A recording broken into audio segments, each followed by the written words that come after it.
You're tuning into Black and White Sports on YouTube. The no-holds-barred truth on sports. The main event starts. Well, guys, don't look now, but everybody's fired up about Colorado Buffaloes being back and having spring practice. Oh, wait. They're not fired up? They're not fired up. Oh, my bad. Nobody showed up? Nobody showed up to the spring game? They lost how many people from how many years ago? Yikes, just a couple of years ago? Everybody was fired up for Deion Sanders, and now, oh, they're not. Coming off of a disastrous season? Oh, you're telling me there's video of players coming out, and they look like junior high players? Guys, Colorado's in trouble. Colorado, the program, is in trouble. Let's start with Travis Hunter, because Travis Hunter's trying to figure out who the hell told Ian Rappaport he was going to be playing full-time at cornerback. This is hilarious because this is a thing. He's moving to quarterback full-time, and evidently the Jags did not bother to tell him. Yeah, we'll start, Tom, with the health part of it. It does seem like Travis Hunter is doing exceptionally well from that LCL tear. He has been running. He is doing well. He's not going to be, as they mentioned, a full participant in OTAs, but they really do believe he will be full by training camp. But when he comes back, and this is something that our Cam Wolf has told us over the last several weeks, they expect him to be a full-time corner, part-time receiver, which when you talked to teams last year, that probably was where they thought the value was and really where they thought the production would lie. So maybe this coming year, we're going to get to see the player that they drafted, that they traded up for last year. Because of that trade, Judy, they also don't have a first-rounder, so if they're going to improve the team, it's going to be 56 overall. But what really stuck out to me... Okay, I'm going to stop it right there. But last year, he basically got 2-to-1 offensive to defensive snaps. It's my understanding, and it's his understanding, it's going to be swapped. It's what the insiders are saying, that it's going to be swapped around. Now, Travis Hunter is like, I guess the Jags haven't actually told him this. This is hilarious.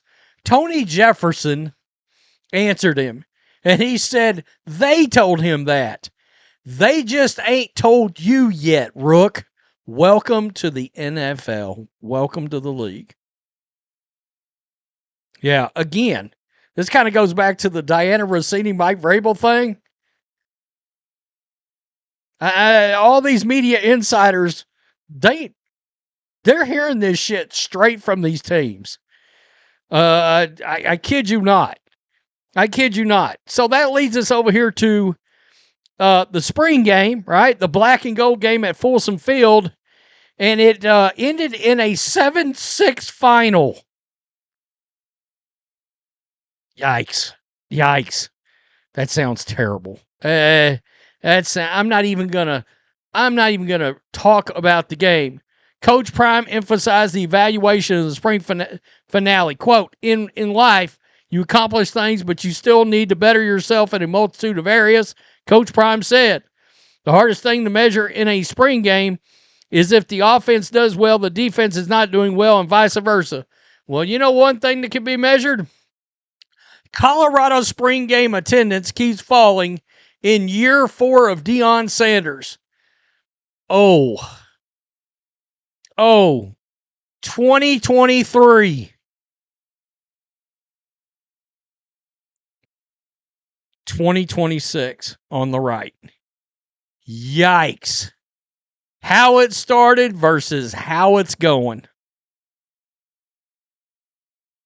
Guys, the luster, the fire, the gold has wore off. Via Colorado Sports only on Twitter, attendance at Colorado Spring game has consistently fallen during Sanders' 4 years with the Buffaloes. It has gone per CSO. It went from 47,277 in 2023 down to approximately 17,500 in 2026. Jesus, a 30,000 fan drop-off. Wow. The school claimed 27,000 was present. No. The Denver Post also estimates 17 to 18,000 attended the free event. Fans, they could have got in free. They don't care. They don't care. They're not buying it. Oh, they're not buying what Deion Sanders is selling anymore. Let's take a look at these players. Colorado Buffs football is getting slammed for looking undersized. Look at these little tights.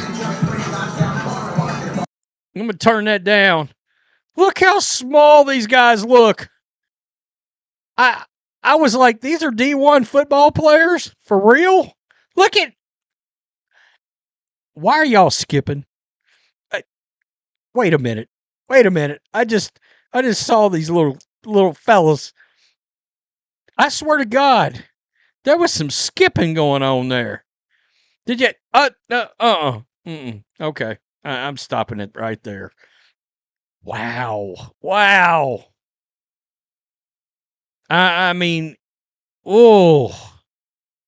this is going to be a rough season. This is going to be a rough season. After a 3-0 start in Sanders' first season, the Buffaloes finished 4-8. The next year, 9-4. With both Travis Hunter and Shedeur Sanders gone, the Buffaloes fell to 3-9 last year. The Buffaloes have the lowest projected win total for 2026 at 4.5. In March 2025, Sanders signed a 5-year, $54 million contract that runs through 2029. The question everybody wants to know is if Deion Sanders does not make a bowl game this year, does the Colorado program have the guts to fire Deion Sanders? Or are they just going to roll it back over? If he wins more, let's say he wins 4 games instead of 3. You bringing him back? Considering how many alumni, treasured alumni from the great team back in the 90s that's still pissed off that you retired Shedeur Sanders' number when veteran alumni, former NFL players are pissed at the program, that's never a good sign for a program, for a football program. Ever. Never, ever a good sign.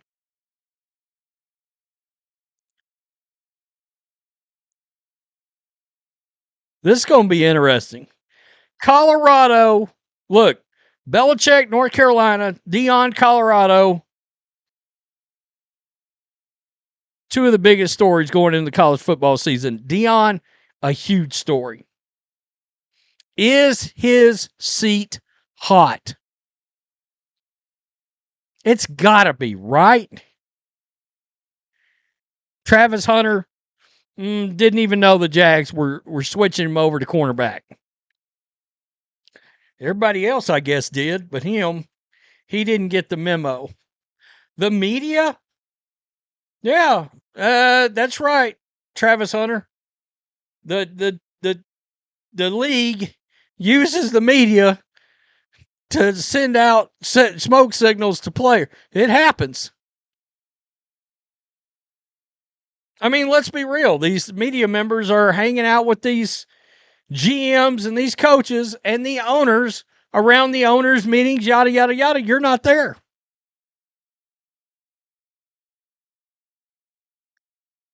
And you haven't gotten around to camp starting and all this, and it is what it is.